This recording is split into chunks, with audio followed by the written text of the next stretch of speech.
Welcome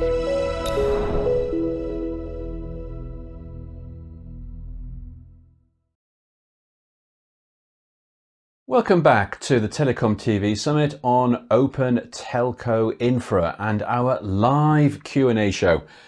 I'm Guy Daniels, Director of Content, and this is our second live Q&A show. Indeed, it's the final programme of this year's summit. Well, today's panel discussion looked at the challenges and opportunities of a broader open ecosystem. And we've already received questions from you on this, and some of our panelists are back with us now to help answer them. But there's still time for you to send additional questions. However, you do need to act fast. Please use the Q&A form on the website. Well, as always, your co-host for the Q&A show is Ray Maistre, Editorial Director here at TelecomTV. Ray, we've had another full day, a lot of guests and much to talk about. Any areas that you expect our audience will want to explore further? Well, Guy, during yesterday's live show, we briefly discussed how tough it is for new technology entrants to engage with operators. And of course, we've had the panel today on broadening the ecosystem. And I really hope we get some more audience questions on this, because it's important to highlight the barriers facing startups and then see if any of those barriers can easily be broken down. Now, Beth from Verizon pointed out yesterday that it's tough for specialist tech companies to achieve the scale needed to support the demands of large operators. But the potential market for open networking technology is much broader than just the tier one telcos. Yeah, it certainly is, Ray. And obviously the tier ones have the resources to support a lot of these open infra projects, but their application and use goes right across the industry. Okay, let's now meet our guests, who are, as always, eager to help with all of your questions. And joining us live on the programme today are Terje Jensen, SVP Network and Cloud Technology Strategy for Telenor. Ali Kafel, Senior Director Global Telco Ecosystem at Red Hat. Diego Lopez, Senior Technology Expert with Telefonica. Anshul Bhatt, who is Head of Intelligent Operations at Rakuten Symphony. And Jim Brisnitzes, who is founder of the 5G Open Innovation Lab. Well, hello everyone, good to see you all. Lots of audience questions for us to get through, so we shall crack right on. Ray, have you got our first question? Guy, I do. Thanks very much. Okay, so the first audience question today is there a risk of the industry heading towards reintegration and taking us back to where we started with lock-in? So I think, this question is all about how companies are now starting to pre-integrate elements, build multi-vendor systems around blueprints. But I guess the question is this just going to take us back to a point at which the operators might still be locked in with these systems? So Ali, let's come to you first on this. Is this a concern? That's a great question. And the answer is yes, if we're not careful in how it's done, it could happen. So let's back up for a minute. The real benefit of an open disaggregated solution is that telcos have the freedom to choose a variety of vendors and this flexibility in terms of time to market, innovation, who to work with, no lock-in. And if it's all done with disaggregated components at the infrastructure level, at the CNFs level for containers, put it all together in an open architecture, everything works out very well. And there are some telcos that are capable of doing that work themselves. But there are some who look to a vendor to do it all for them. And if a vendor were to do it using pieces of solution that they put all together and offer it as a pre-integrated solution, if it's not based on a truly open source architecture, we believe at Red Hat, that it has to be based on an open source architecture that allows a vendor to take really a horizontal solution, pre-integrate it, and then offer it. And if you do it that way, then you do not repeat the mistakes of the past of having a pre-integrated solution. So for example, if you take a product like the Red Hat OpenShift, which is based on an open source model, and we have some partners, what they do is they take that solution and it can run on a variety of platforms, whether it's on a private network or a public network, even on a public network, whether it's AWS or Azure or Google. And then they take the different CNFs on top of that and they pre-test it. So it's all based on, the infrastructure is all based on open source. That prevents the lock-in that could potentially happen. So that's how we believe it should be done. So if it's done in that way, then it would not create the problems that was raised in this question. Okay, thanks, Ali. So yeah, I mean, if open interfaces are used, then these problems should be avoided. But I guess there are still concerns about this. Anshul, do you think these concerns will linger, or is there something that can be done to alleviate these concerns? Yeah, I think so. My view is that no transformation journey is easy. It will be a bit of a pain in the beginning, but I think it's the step in the right direction. The benefits are worth it. At Rakuten Mobile, before we even started Rakuten Symphony, our philosophy was we wanted to own our destiny. And the steps we took, it was not easy to make all these components work together. But at the same time, I think it takes some time to align the skill set. It takes some time to, most importantly, align the mindset. And I think now we were able to see the benefits, and that's what we have opened up in form of, Rakuten Symphony. The essential element being the platform thinking, as Ali mentioned, to make all these components work together. And I think one important area where the industry is now, getting the awareness and is collectively moving towards is the standardization. And yeah, like thanks to these programs, like for example, even TIP, this Open Telco Infra Summit, I think it's important to raise the awareness and align all the efforts towards this common standardization effort. So yes, it's not easy, but the benefits are worth it. And we have seen that in Rakuten Mobile in Japan, and now even with Symphony going global, we have been able to deliver some of these benefits by making sure that these components are interworking together. So yeah, I would say skill set alignment, awareness might take some time, not super easy, but definitely the step in the right direction. Okay, so yeah, there's definitely specifications and blueprints are being developed to help with this. But Terje, is there still a challenge here about replacing one lock-in situation with another? Yeah, I think in my view, I'm fully agreeing with what Ali said. Yes, there's a risk, so integration must be done right. And then I'm not claiming that I have all the answers on what does it mean to do integration right. But what I know for sure, if you don't start on it, you will not get it right. So that's to gain some experience. I think also mentioned some of the things that we are as an industry and working together, building all these capabilities and gaining insights and the competency. So joining on that, I think, is also helping to do the integration right. Just one short thing, maybe in addition to what mentioned so far. Of course, it's an integration to make the DU work with the CU and so forth, and everything run on a cloud platform. But I don't think you should forget about that it's also integration towards the rest of the operational systems, which is not something new, actually. It's also something we have been doing for every kind of RAN. So even though it's a traditional RAN, there's a lot of integration work to make this fit into the rest of the operational settings and also the business settings. So integration is not a new thing. It's just something we have, we are going to move into different kind of components.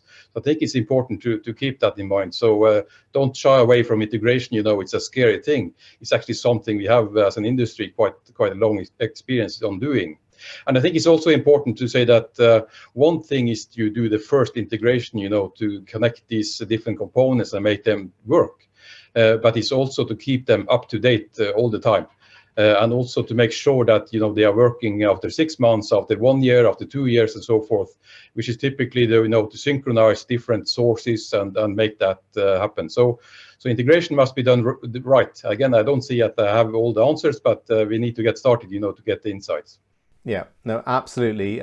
New processes, new ways of working, but the message there from Terje, do it and do it right. So a very, very positive message there, Terje. Thank you very much. Okay, at this point, I'm going to hand over to Guy for our second audience question of the day. Yes, thank you very much, Ray. Second question we've got here is, everyone appears to have a test and integration lab now. Vendors and telcos all appear to have them. Are there too many? Do we need consolidation? I kind of coming off the back of Terry's point there about integration. Do it right. Integration is nothing to be frightened of. But the question is, are there too many of these labs that are cropping up? Is that putting too much work on the vendors and telcos? Diego, have you got any thoughts as to whether or not there are simply too many test integration labs? Well, I would not say there are too many test and integration labs. What there are probably is that we are repeating the same tests or the same checkings with variations. It's normal that any actor in the supply chain is interested in verifying certain properties, in making some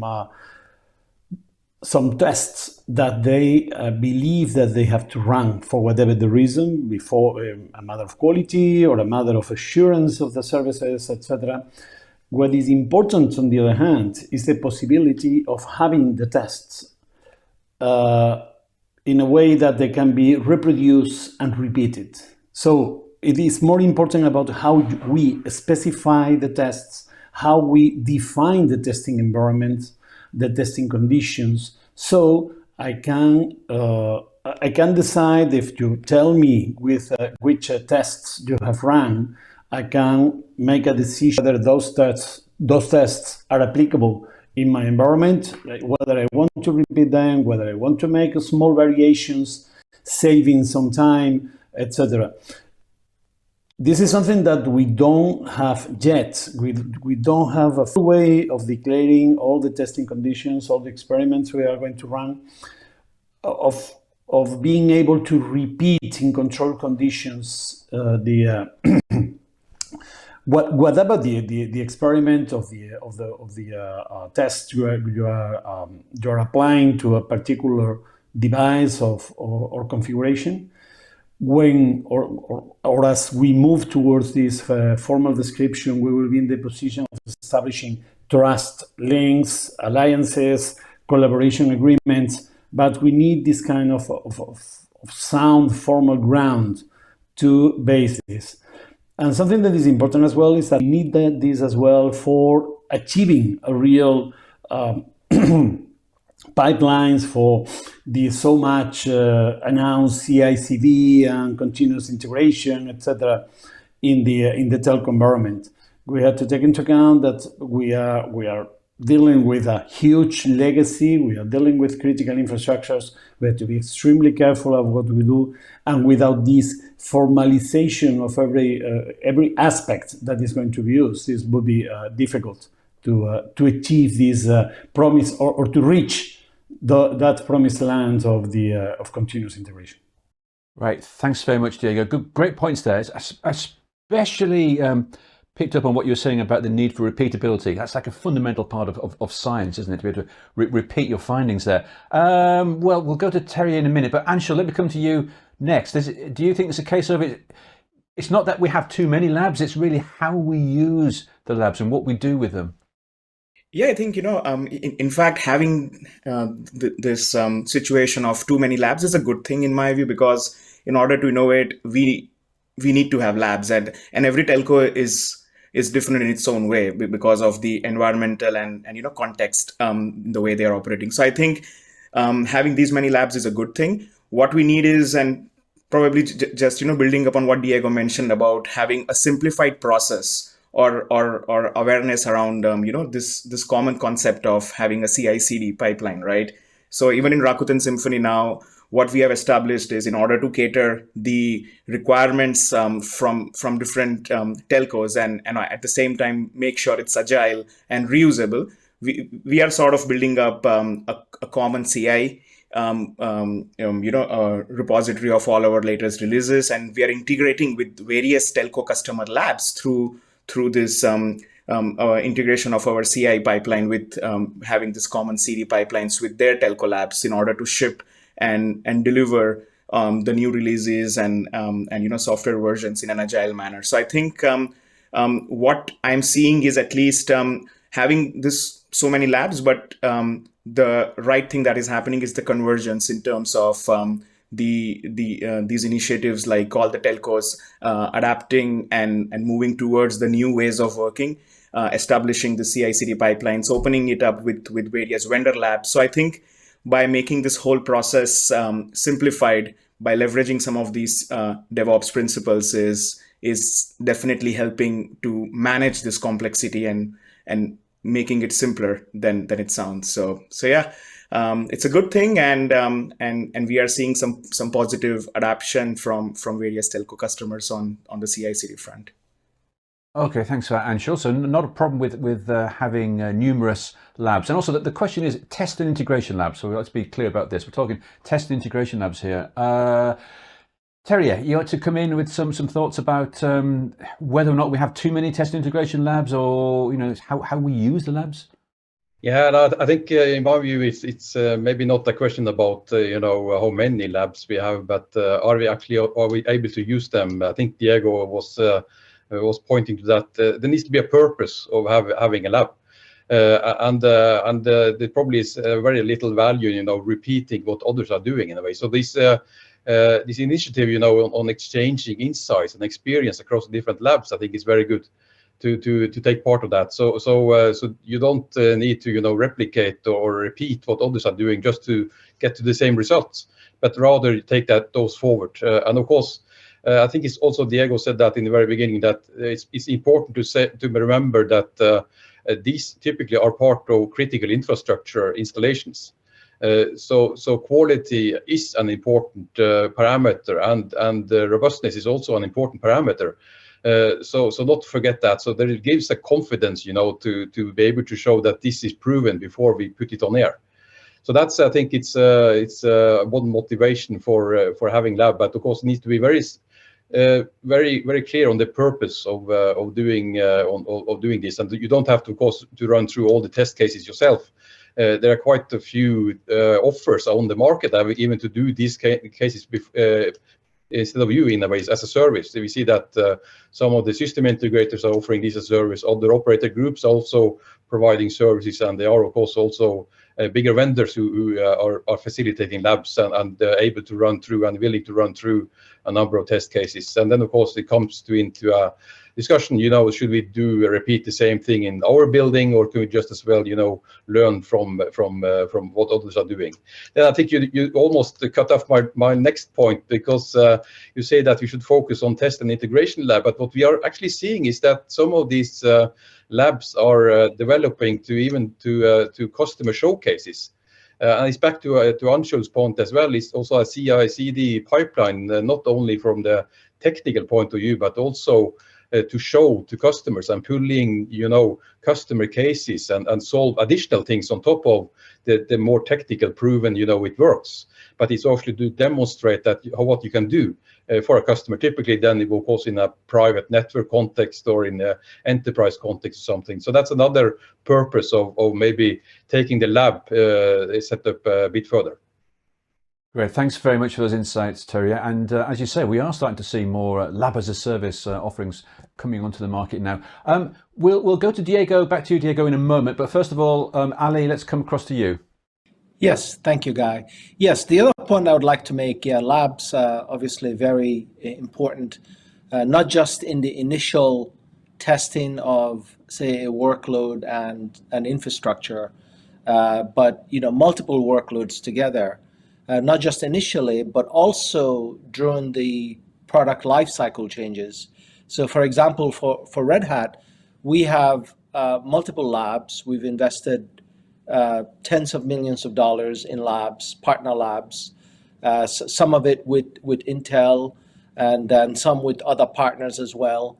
And so we have implemented, some of our partners have implemented a CI/CD environment where they get updates for new releases of Red Hat products such as OpenShift, and they're able to test it in their own lab, and then they can also bring it to our lab, which is a multi-vendor lab, and test it in that environment as new releases of OpenShift is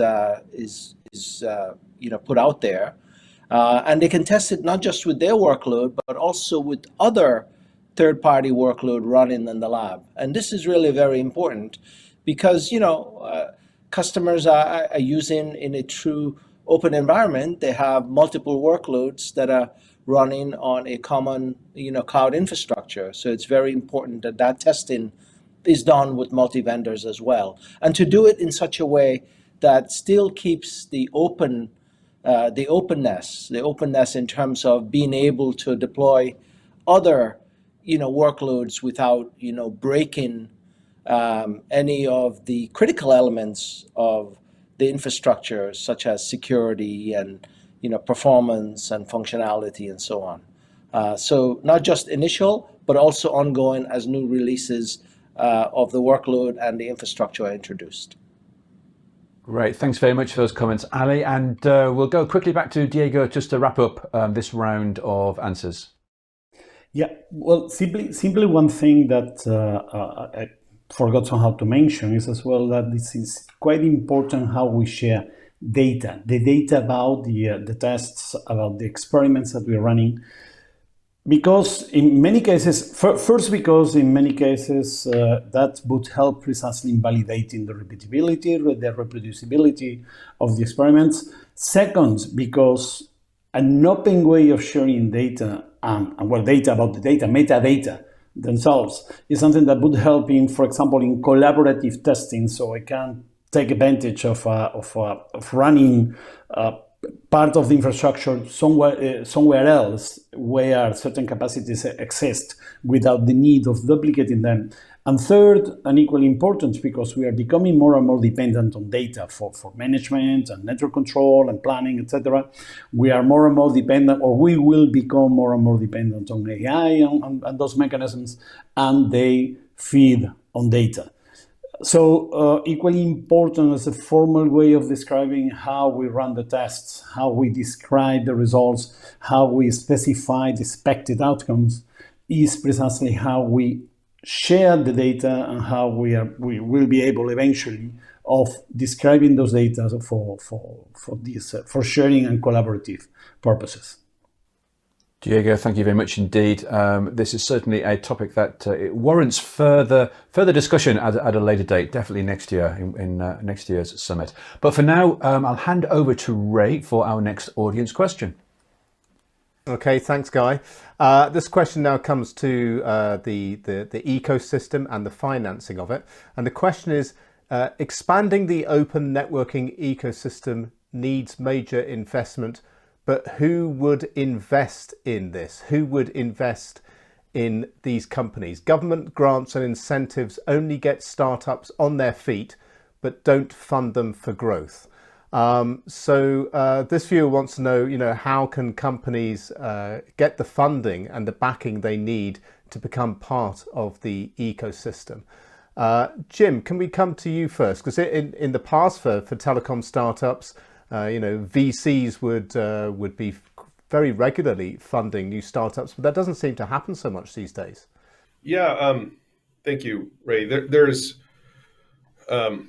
controversially speaking, there is a resistance from private venture capital to invest in technologies or teams that have dependencies on telcos.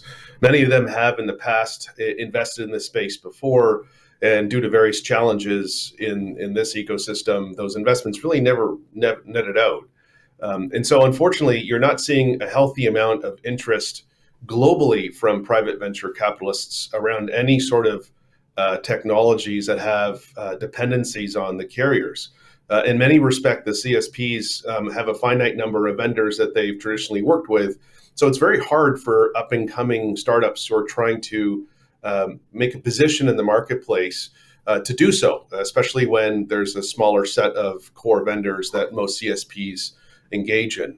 One idea that I have is I think, and many CSPs are doing this today. Deutsche Telekom, as an example, has DTCP, which is a $2 billion plus fund here in the United States. T-Mobile, a partner of ours at the lab, has its own fund, T-Mobile Ventures. I believe other CSPs like Telefonica also have funds as well. And so I think at the very least, it's incumbent upon the CSPs, if they're really trying to spur this innovation, to do two things. One is to invest in teams that are coming up with new capabilities and, more importantly, new use cases that help them monetize 5G and 6G and other generations that come after that. So I think that's very important.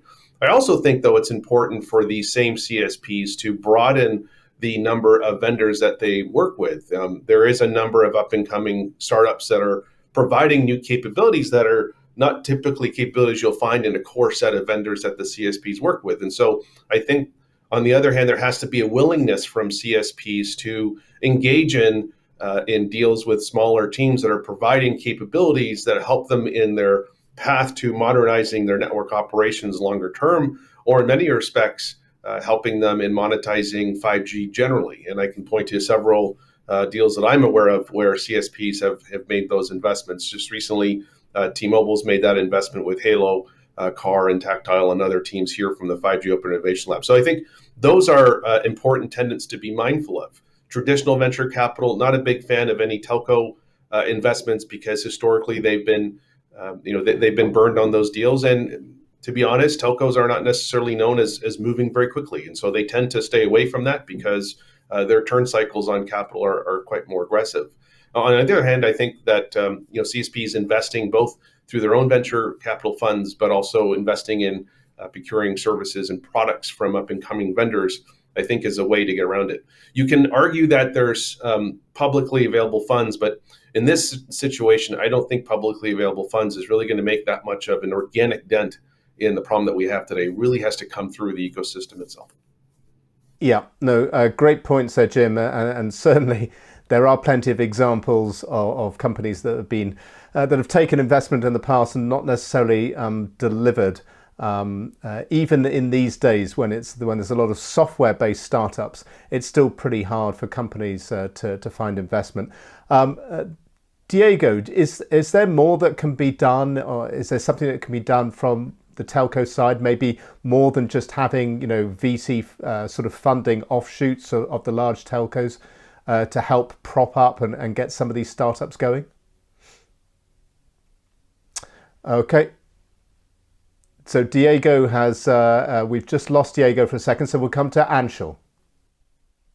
Yeah, thanks. Yeah, so yeah, like I completely agree with what Jim mentioned. There are a lot of barriers when it comes for a startup app to actually see the light of the day in a telco production network.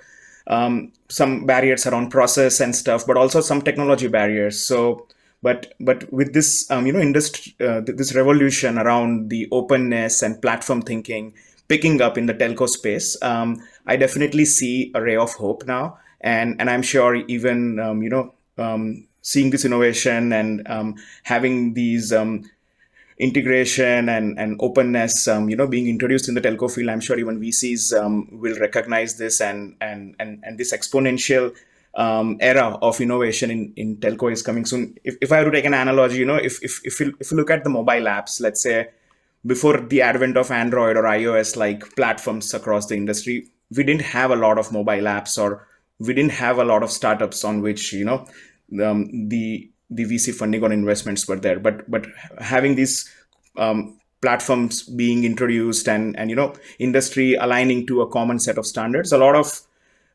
startups are also it's becoming easy for a lot of startups to actually deploy and run their apps and see the light of the day in a production network. So I think with this openness, I definitely see a lot of long tail of startups getting the right empowerment to enable their apps, and I'm sure even the VCs and a lot of funds are also seeing this opportunity, or will see this opportunity, with the telco industry getting prepared for this next revolution around the openness. So yeah, I think I do see a good hope, with all this enablement that is happening with 5G and platform evolution in the telco industry. So Yeah, a very optimistic outlook there. That's great. And of course, Rakuten Symphony has helped out a few companies who are starting up by actually acquiring them. And that's one way, of course, of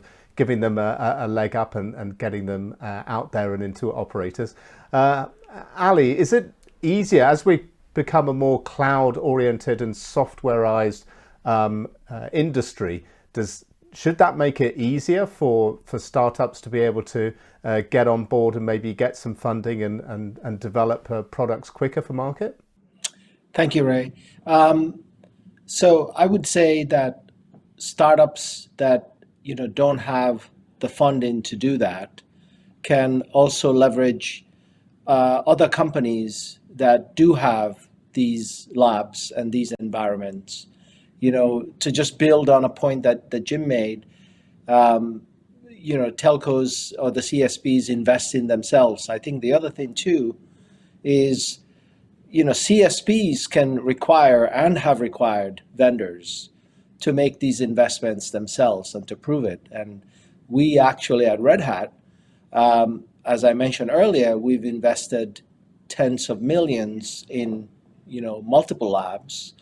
And part of the reason is because, some of our key telcos have expressed the desire to see us have such labs, to see us invite different vendors, small and large, because the smaller vendors cannot really afford to have elaborate labs, to come into our lab. So we actually have a very robust lab here in Massachusetts, Billerica, Massachusetts, where we have various partners' equipment, CUs, DUs, 5G core, OSS solutions.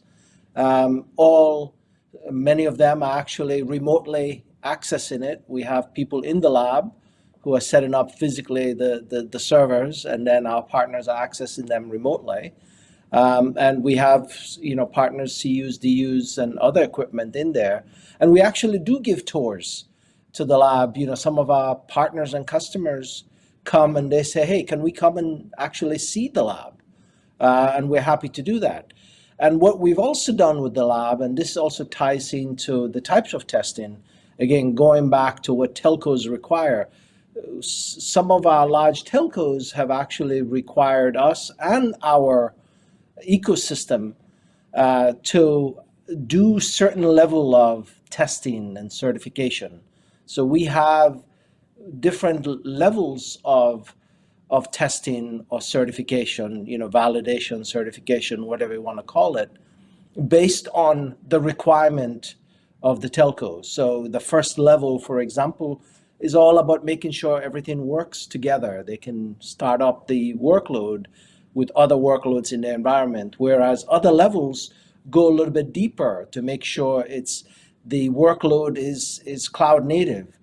So those various types of requirements are also part of what a multi-vendor lab environment provide, and providing really peace of mind to the telco that when they do get a bunch of workloads from different vendors on a horizontal infrastructure, that everything will work together. It doesn't mean they're not going to do their testing. Of course they will, but it just means that they would have to do less and have less to worry about. Okay, thanks, Ali. And Terje, you wanted to come in on this as well. Is there more that can be done to help support new companies trying to break into the open networking sector and to give them some longevity and feel like they could be around for years and stand a good chance of working with the operators? No, I think it's an excellent question. I'm not going to pretend, that I'm an expert on this, but I think it's important also what Ali said, that we should be, a bit nuanced in the discussion, I think, because startups, as probably everyone knows, is not only a single thing. Even a startup goes through a number of phases, from everything from bootstrapping to seed funding to various series of funding as well. So, and a different kind of nature of the startup and also of the investor. So I think it's it's good to keep that in mind. And then, of course, a hardware or a startup working on hardware is of a different profile than a software company, for example. So I think it's important to have these insights also from both from the investor sides and definitely, and also from the startup company, of course, themselves, which they have, I'm sure. So keep that in mind. I think then it's another discussion. I think it's doesn't have to be, as at least in our discussions with a few of the startups, it doesn't have to be investment taking an ownership part they necessarily seek. Of course, they seek some support in one way or the other. It could be, like I think Ali also went into that kind of invitation to a lab, so that you're actually lowering the thresholds. You don't have to spend all the money, to build up the lab. They get access to something which is much quicker for them to actually demonstrate than for them to go to market, and also to show it to other operators, other customers. So they can also be invited to a co-creation, for example, with some enterprises, and maybe even get partly funded in terms of revenue through those cases. So there are quite a few different ways to stimulate or sponsor or support these companies, of course, depending on what they are working on. Is it a digital twin? Is it a software kind? Is it an app kind, or whatever they are working on? So I think it's important to keep that in mind. And then there are instruments, I think, out there, and also willingness to put some money into this. Okay, excellent. Thanks, Terje. And you're right. There's lots of different ways to help these companies get up on their feet. But we're always looking for more. Everybody's always looking for more.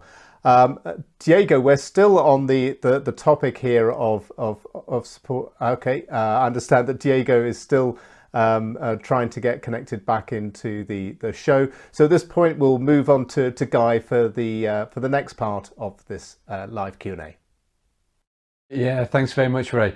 Well, it's time now to check in on our audience poll for this year's Open Telco Infra Summit. As usual, it's one question, 7 answer options, and you can pick whichever ones you feel are the most important. And the question we have been asking this week is, what are the main barriers to realizing a broad and diverse open telco infrastructure ecosystem? And you can see the real-time votes right here. Now, the numbers indicate the percentage of respondents who selected each option, which is why they don't add up to 100. So we can see, for example, that 61% of voters currently have specified that concerns around interoperability and integration has been a main barrier. Now, if you've yet to vote, then please do so, because the more votes, the better. But don't delay. We are going to close the polls tonight, so you haven't got that long. Now, we have about 10-15 minutes or so remaining, and we are getting quite a few questions coming through, so I shall hand back over to you, Ray.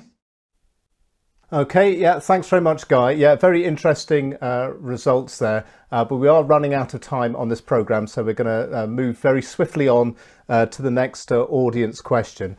And we've got a question here about the impact that open networking is having on the way that operators act and behave and how they see their networks. And the question is, with telcos moving to the cloud, how has the approach to observability been, considering that network elements have transitioned to software components? And what benefits can or have been realized from this? So the shift to open networking, the shift to different ways that networks are architected, is this giving operators better visibility into the networks and enabling them to do different things and operate in different ways? Does anybody want to come in and give any thoughts on this question at all? It's just come in during the course of this show. Any takers at all? Any volunteers? Yes. Okay. Okay. Fantastic. Anshul, we can come to you first, and then we'll come to Terje and then Ali. Yeah, I think so. With this new revolution around, the cloud native applications and apps moving or the workloads becoming more like software.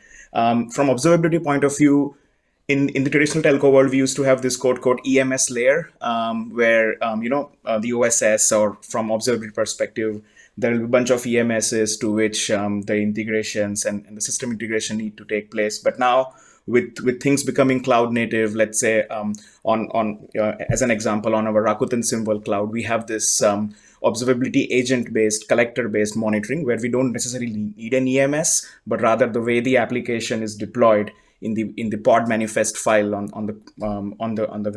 the application image itself, we can configure some of this logging and observability metrics, which gives the telcos the flexibility to control the level at which they want the metrics, the level at the frequency intervals, the amount of the logs, enable, disable, debug logs, and stuff like that in a very simplified common management interface, instead of going through these different EMSs and their proprietary settings one by one, or dealing with it in a very complex and diverse environment. So I think the observability is simplified, with all observability from the bare metal to the cloud to the application level being collected through one source. And now we have also seen some evolution on the standardization aspect with that CSOL and all these standard entities available to actually keep it simple and standardized. So the observability has been simplified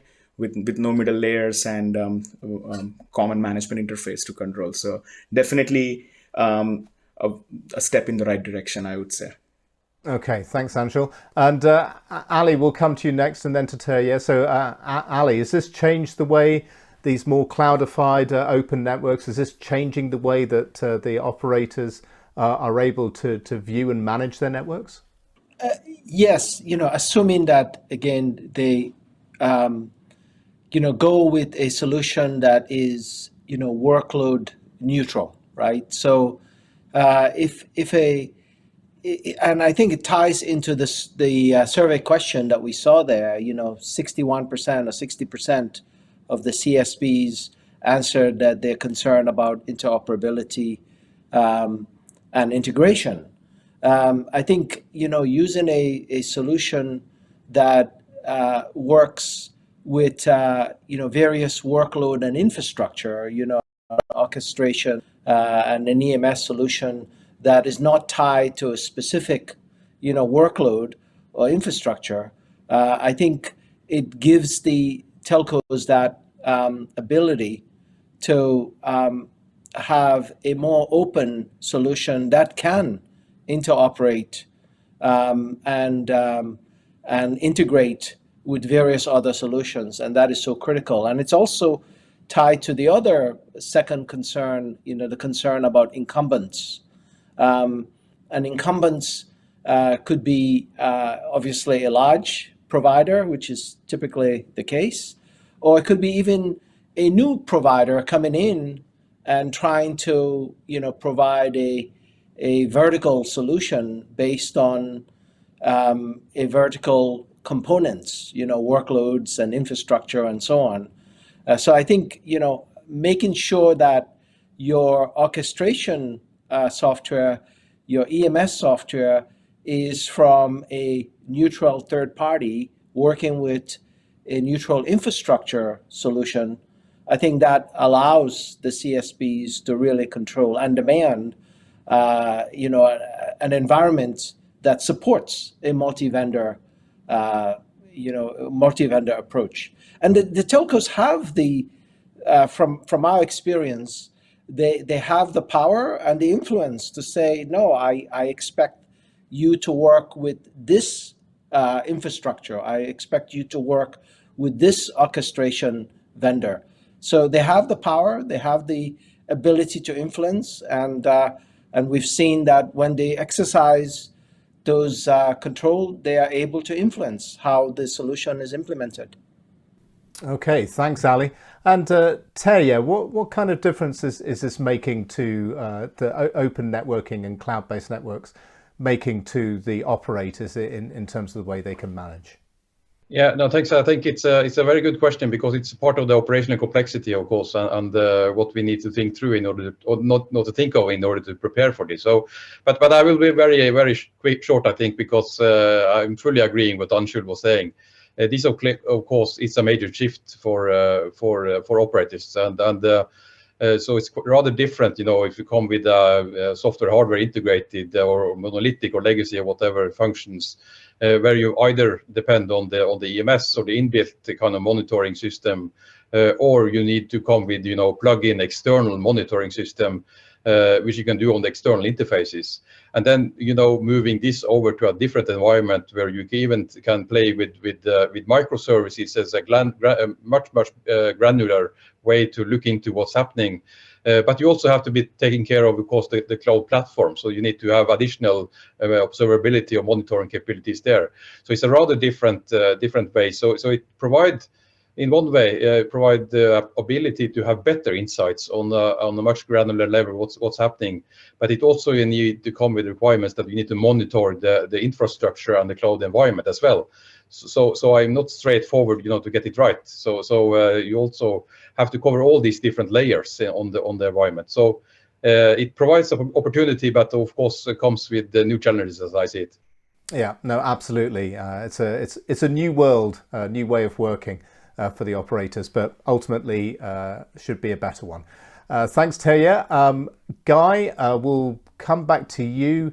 I think possibly this might be the last question of the show because we're getting towards the end of our running time, I think. We are indeed, Ray. So we've only got a couple of minutes left. So let's just add in this question that's only just come through the past few minutes. And it's quite a broad question, so it's a nice one to finish with. The question is, are any parts of telcos networks already showing benefits of open infra deployments? Are there any positive use cases that the panel can talk about?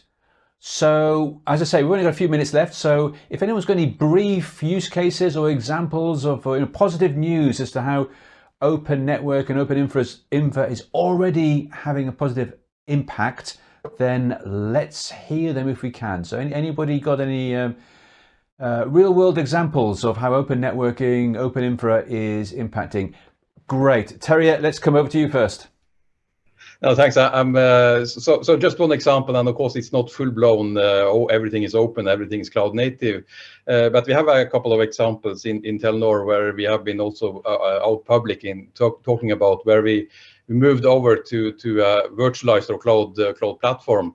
We can take in, of course, immediate savings. We're talking about 40% cost savings for quite a big cost base. We are talking about from months of working on preparing something to days. We are talking about increased robustness, for example, that we have an outage and we can very quickly move the workloads into different locations. So there are a lot of good things there on where we can say that in the mobile core basically, where typically the software and softwareization has probably been appearing first in the cloud context. So there are quite a few good cases there on the benefits from doing this. Excellent. Thank you very much for those insights and examples, Terje. That's great. And Anshul, let's come across to you for some comments here. Yeah, I think apart from the use case that Terje mentioned on the incident management, one more use case is the upgrades or this whole agility that telco world was not really used to before. For example, if I give an example of some of the startups that are out there in the consumer internet world, this whole build, measure, learn loop, right? So now even in telcos with all these interfaces being open, doing an upgrade of a software, it's not necessarily complex anymore. If you imagine, let's say I upgraded my iPhone recently on the newer iOS version, how simple it is and how it happens over millions of phones across the world, in one shot. Similarly, what we have been observing is also a very software or a cloud native way to do these upgrades instead of following the complex weeks or months long cycles. We are actually able to upgrade our whole network in 1 or 2 nights, and that's the power of directly cutting down the middle layers and talk to the CNF directly through our orchestrator and perform this upgrade. So a very agile and quick way to upgrade and keep your network up to the latest releases has been super smooth and has helped us to achieve and improvise constantly on the new features and KPIs. So daytime upgrades, overnight upgrades has become super simple, and we are seeing a lot of efficiency on keeping up our network with the latest innovation. So that's one more interesting use case area. Great, Anshul, thanks very much. And all because of the move towards open networking, which is all good to hear. And Ali, a quick final thought from you? Yes, I will just add to build on what Terry said. I think it starts in the core, 5G core. For example, I can tell you, we have several customers. Some are not public, but one of the public one is Verizon. Verizon core started is based on OpenShift, multi-vendor approach. So that's a very good example, probably one of the biggest examples that we would turn to. And eventually it will, evolve to the RAN. So I think most networks, that's what, and we have other customers as well. NTT, for example, that's another public one. So there are several out there that are very good examples. And again, it starts in the core, and then it will, expand into the RAN space. So those are just a couple of examples. Great, thanks very much, Ali. Thanks everyone for those comments. And I think by the time we hold this summit again next year, we do want to hear more positive examples of open infra in telco networks. And I'm sure we'll get them as well. So thank you, everybody, because we are now out of time. So thank you all for joining us for this live program, and also to our audience for sending in questions. We did get quite a lot today, and I'm sorry we didn't get through them all. But that is a wrap for the Open Telco Infra Summit for this year. Indeed, it's our final summit of the year, but Ray and I will return. Yep, like a digital boomerang, will be swinging back around before you know it. But before our next online summit, which is the Green Network Summit in late January 2023, we will be meeting with people in the flesh at the Great Telco Debate in London on the 8th of December. And boy, is that shaping up to be an absolute doozy. Oh, it certainly is. And we've already got a full contingent of speakers for you. So please join us on Thursday, December the 8th, either in person in London or virtually via our website. We are streaming it for the Great Telco Debate. Until then, thank you for watching and goodbye.